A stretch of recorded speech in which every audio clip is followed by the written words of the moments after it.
Do right hand again and look this way. Coach Hop uses meditation. Break it down into the rim. Good. Mental visualization. Good. And the same thing with your eyes, like even when you go like right here. Fastidious note-taking. Drive the knee. Get comfortable doing it. Come on. Good. All to enhance his ability to push his players to new heights. Habits developed 20 years ago when he first made the switch from player to coach. Come on, attack the middle. Good. And I remember giving the individual lessons for the first time to 6th grade kids, and to see their faces when you made them do something they felt like they couldn't do. There was great power in that. It was addicting. Come on, low. That addiction's driven Hopkins to be part of the coaching staff for the U.S. Olympic team and one of the most sought-after candidates for head coaching jobs. 2 years ago, he nearly left for Southern California. Both Hopkins and Coach Boeheim thought USC would hire Hop. He lost out. On the same day, the Orange headed off to another Final Four. I think Mike was by far the best candidate they had, far and away the best candidate they had. He was mad about it. Yeah. Well, I think he knows, like for me, you know, that was home. Having a chance to go home and my mom and dad being there and having an opportunity, seeing my father, seeing me become a head coach of my dad, I think that's important to me too. So, yeah, I think because I thought I was the right guy, you know, anytime you lose. But I really believe things happen for a reason. I remember getting the call, and they said, I thought I was done, you know, done. And I get the call saying I didn't get it, and I was almost shocked. Right there, bounce. Good. He has interviewed for other jobs, but the Orange head coach in waiting will not leave unless. I never want to say never, but it would have to be a really special situation with some pretty special people. Because I always want to grow and I want to keep getting better. And we were talking about earlier, I've worked with some great coaches. I've learned from the best. I've been to the best colleges.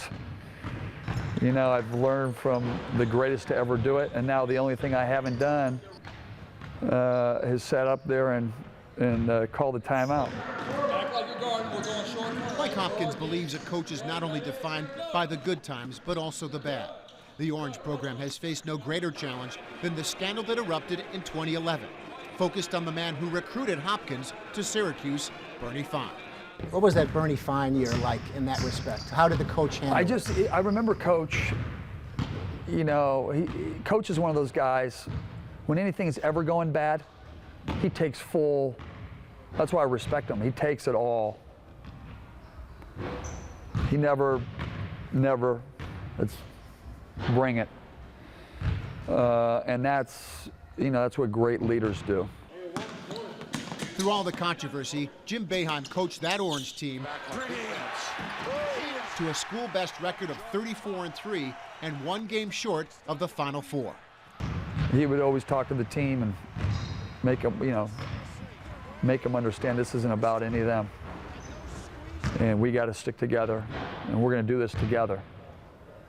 And we did. We had one of the great years in the history of Syracuse through one of the most adverse times in the history of the program. Like, my father was real tough. And you see somebody in that, you know, it's pretty cool to experience that. It was hard on you, wasn't it? It's hard on everybody. And Syracuse is your national champion. The joy of winning lifted everybody in 2003. An assistant coach who should have been shaking the hands with the staff of Kansas celebrated like he was still wearing the uniform. I felt like a player. Like, I was running around and going, and I did like the lay, you know, Todd Forcier-Mello there, and I'm like jumping in on the pile. And, you know, because, you know, that's, you know, I coach how I play, you know, that's how I am. I want to be a part of that. He grinds it out every day to be prepared for whatever comes next.